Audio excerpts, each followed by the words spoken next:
Hello, and welcome to our seventh lesson on our study of the Exodus. We have come to the conquest of the Promised Land, and this is part one. We're going to be talking about the fall of Jericho, when Joshua and the Israelites entered the land and destroyed the city of Jericho. God promised to make Israel a nation. It takes three things to make a nation, and that is a people, a law, and a land. God, we have seen so far in our study, made Israel into a people down in Egypt. And then he brought them to Mount Sinai and gave them a law. And now he will give them the land of Canaan. That will make them a nation, a great nation, the nation of Israel. You'll notice in our study that they left Egypt, went to Mount Sinai. They spent almost a year there. And then they wandered around the wilderness for 40 years. And the only reason that it ended up that way is because they became unfaithful to God. And so he punished them and brought judgment on them by allowing them to wander around the wilderness until all that generation died off. Before going to Canaan, they traveled to Kadesh Barnea. That's where they spent most of their time. And that's where Moses' sister Miriam passes away and is buried. And then when they got ready to enter the land, they asked the Edomites permission to go through their land and get on the King's Highway and travel north, but they were refused. They didn't war against the Edomites because they're brethren. If you recall, the Edomites are descendants from Esau, and Esau is Jacob's brother, Israel's brother. So they're not going to war with their brethren. What they do, they end up going south. Before they go south, they go to Mount Hor, and God tells Moses, it's time for Aaron, your brother, to die. Moses' oldest brother. Aaron, the one who has assisted Moses through all these years in delivering God's people. He's going to die and be buried on Mount Hor, Numbers 20 through 24.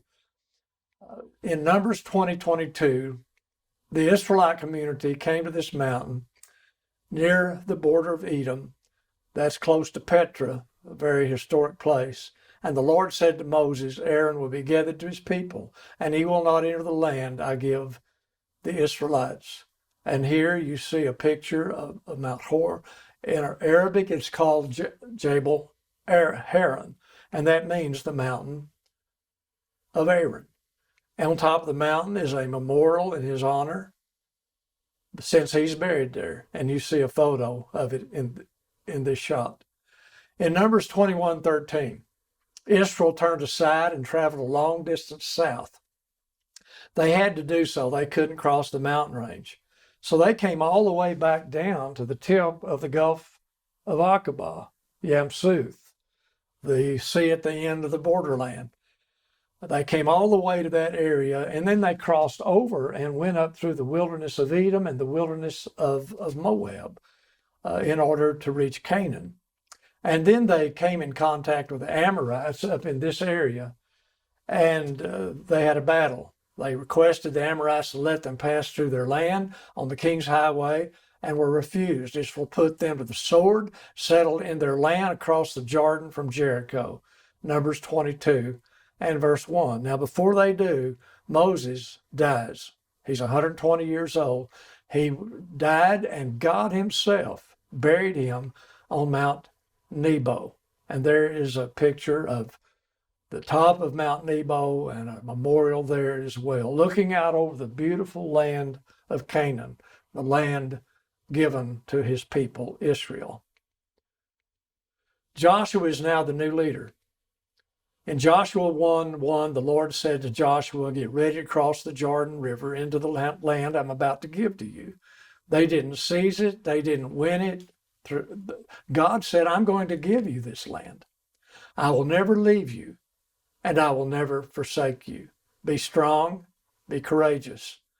You can see in this image that Jericho existed in the Jordan Valley on the western side of the Jordan River. And so they crossed over and took Jericho.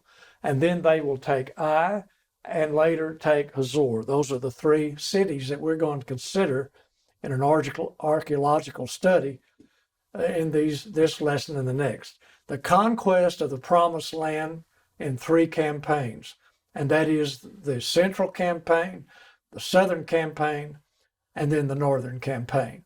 Here you find the Google Earth photo of it, and you'll notice this mountain range that runs right to the west of Jericho.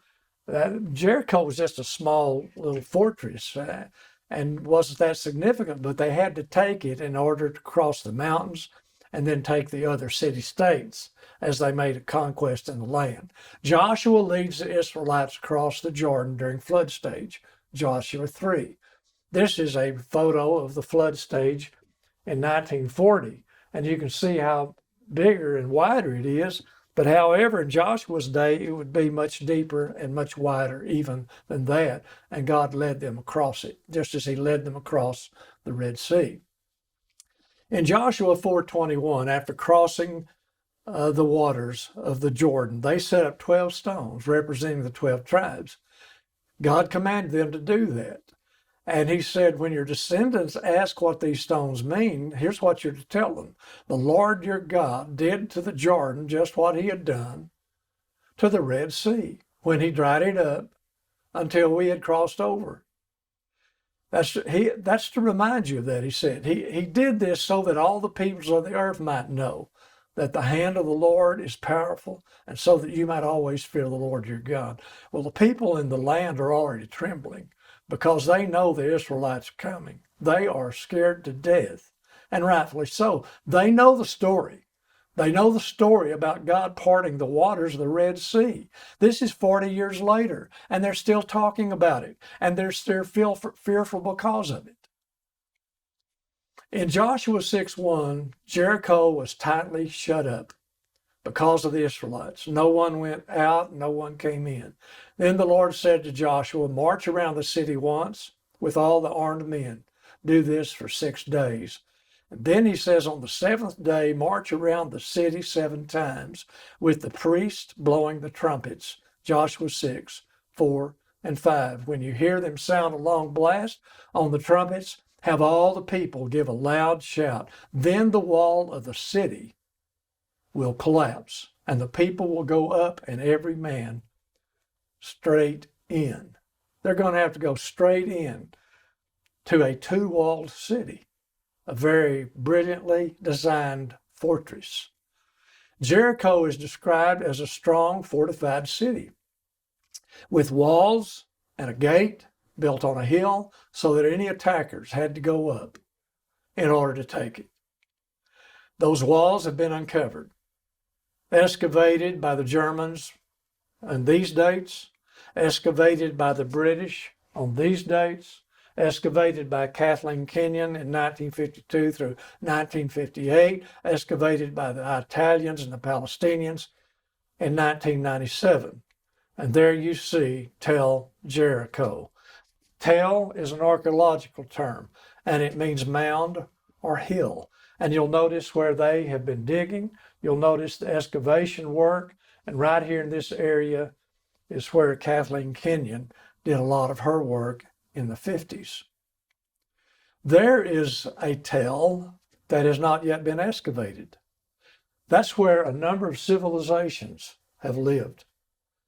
And there are layers in this mount, this hill, where people once lived. And you'll notice it's like a layer cake. And what that means is that a people would live in an area for a while, and then at some point they would abandon the area, or it would be destroyed. And then after a while, another people would come in and build on top of it. And that's why you end up with layers based on time, based on civilizations in times past. Tel Jericho. Tel Jericho. John Garstang. In 1930, a British team headed by this man uncovered a layer, there's that term, a layer of destruction that matched the biblical story. He dated it around 1400 BC. Well, according to the Bible, Joshua was there in 1406 BC.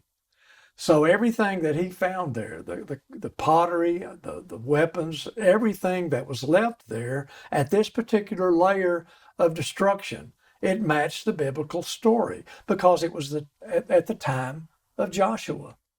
But Kathleen Kenyon came along and turned all of that upside down.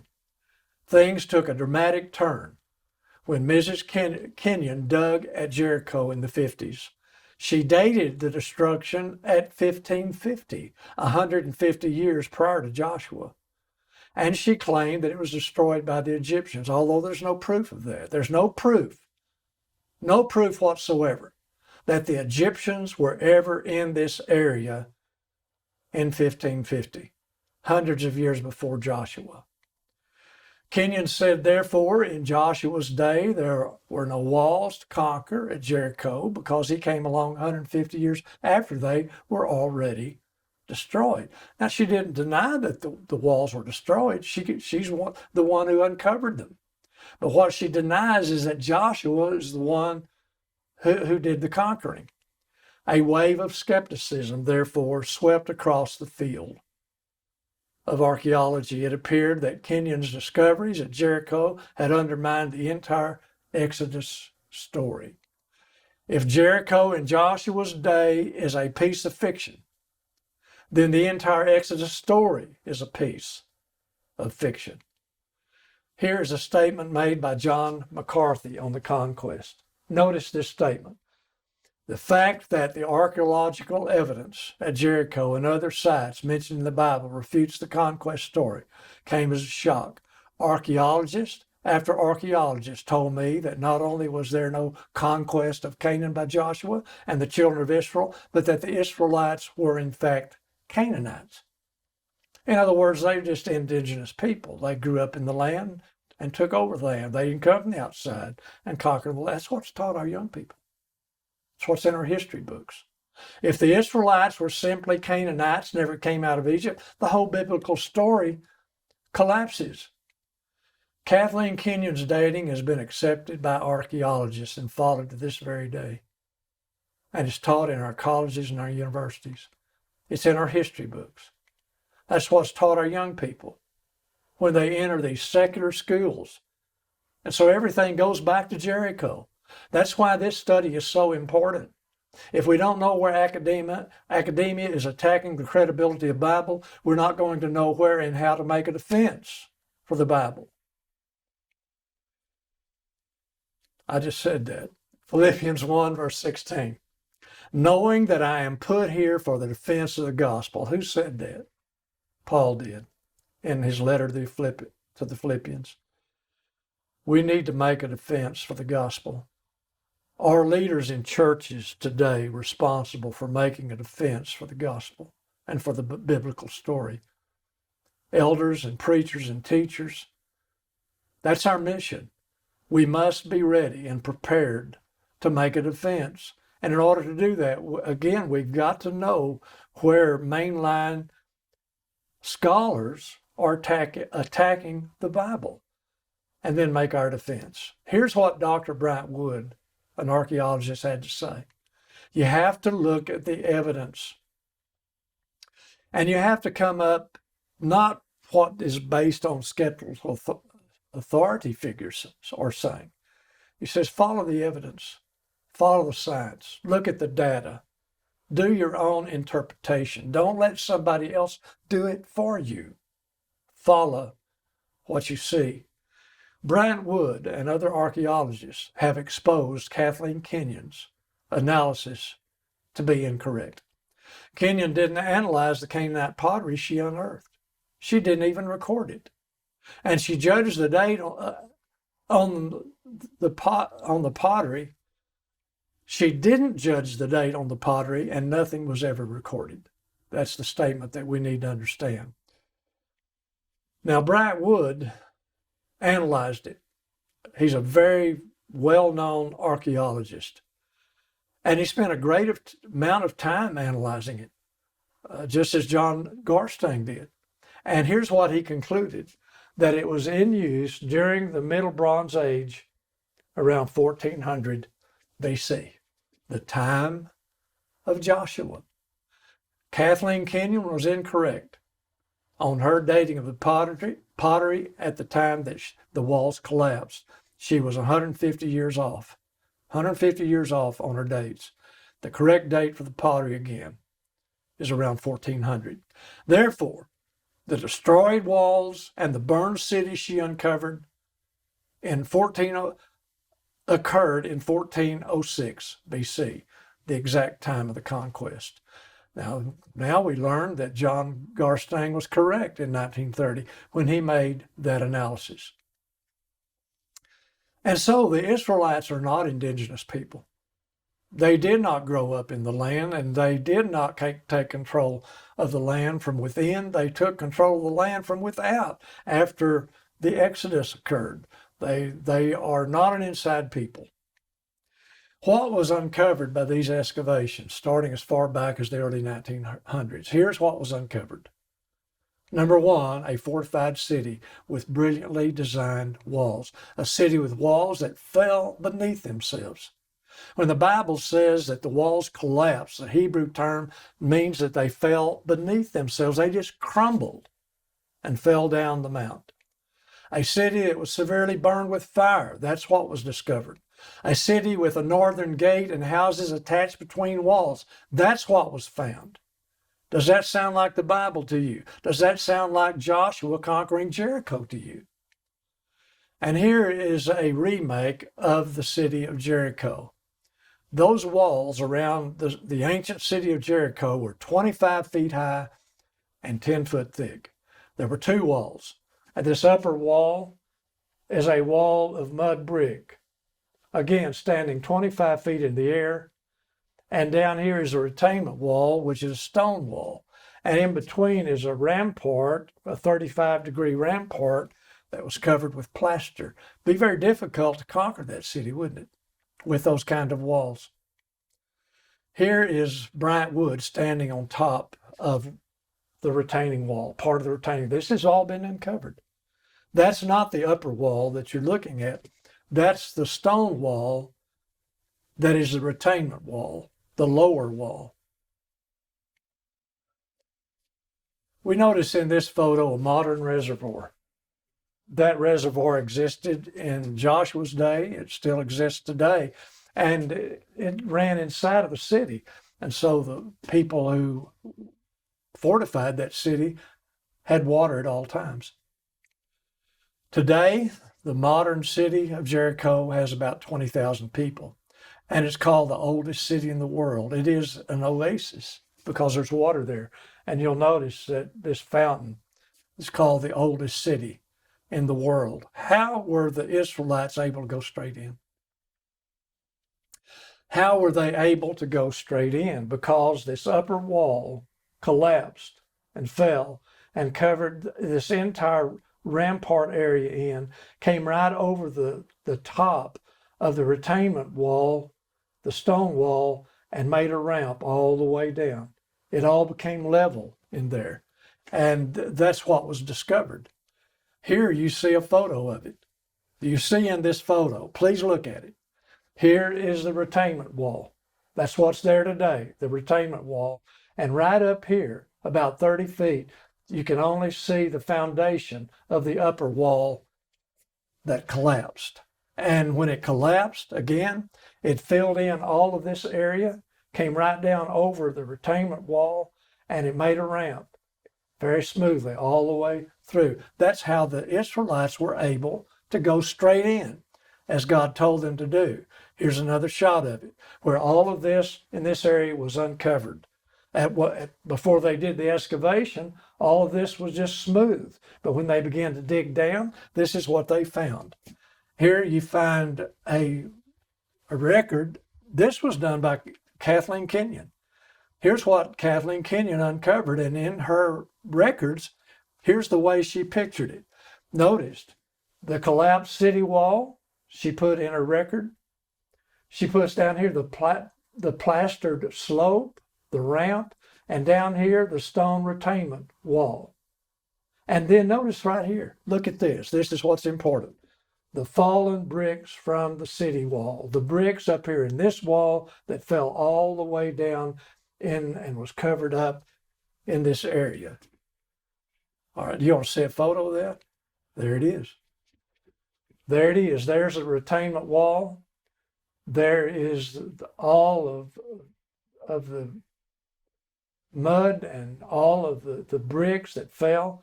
And you'll see one of the bricks sticking out that Bryant Wood is pointing to. That brick right there came from the upper wall.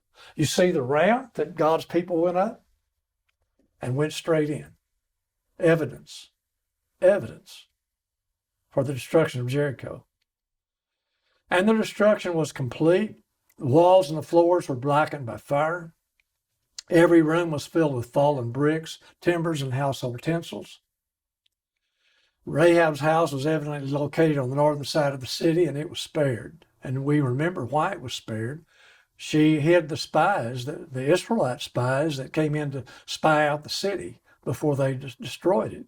Then they needed to escape, and so she hid them and allowed them to escape to the mountains under one request: would you please spare me when you come and destroy the city?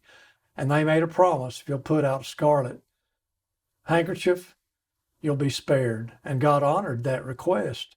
So we would expect to find part of the wall not destroyed. We would expect to find some houses not destroyed to follow the biblical record. And this is exactly what the archaeologists found.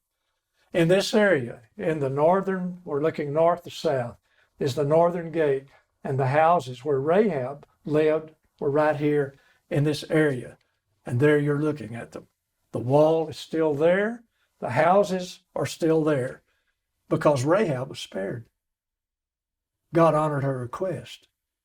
And here we have proof of it in the ground at ancient Jericho, Tell of Jericho. And here is a makeup of Rahab's living place and others right here next to the wall. And this was done by Tim Mahoney and his crew when they made the movie. When they made the movie on the Exodus.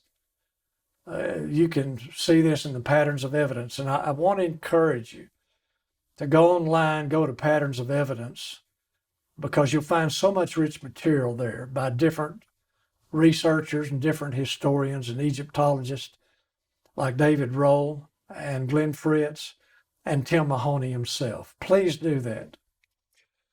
Here you find jars full of grain found by John Garstang at Jericho as they were doing their excavation work. They were charred in fire when the Israelites burned the city. You're looking at what was uncovered at Jericho during these excavation times. And those jars are filled with grain. Well, why was grain left in these jars? But before we do, I want you to notice how this layer is burned. Can you see this layer that they dug through, how black it is? The city was burned. God told them, burn the city. They burned the city. There's still evidence in the ground. They burned the city, just like God told them to do. You remember the layer cake we talked about? Well, this part of the civilization, when Joshua was there, is black because it was burned. Other layers in the civilizations, either under or on top, not burned. At that time, it wasn't burned. Joshua's time, it was burned. And the ground tells you that. And here we see this grain, and we ask the question, what is grain still doing in jars that are 3,500 years old? Why did the Israelites not take it? That would be like taking money. Grain was very, very valuable to people. It was like putting money in your pocket because you could use it for exchange. You could actually use it like money. Why did the Israelites not take? God told them not to. He said, do not plunder the city. Do not take anything out of the city. You offer it to me.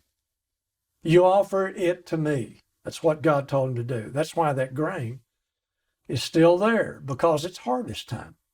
When the people broke camp to cross the Jordan at flood stage, it was during harvest. It's the springtime, so harvest time.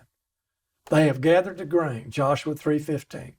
The grain has been gathered, It's been put in jars inside the city walls of Jericho, and God's own people have celebrated the Passover where they give a grain offering to God. While camped at Gilgal on the plains of Jericho, the Israelites celebrated the Passover.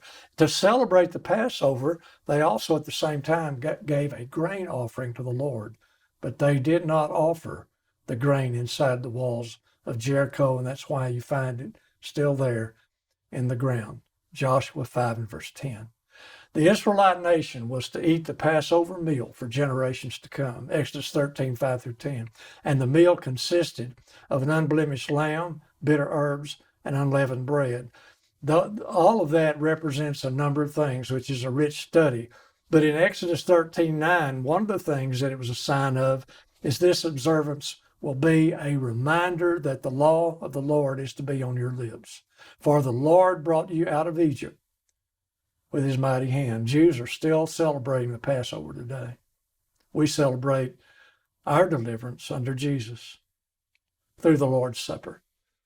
We're grateful that you've been with us in this study, and we hope that you will be with us in our next study as we continue the conquering of the land of Canaan.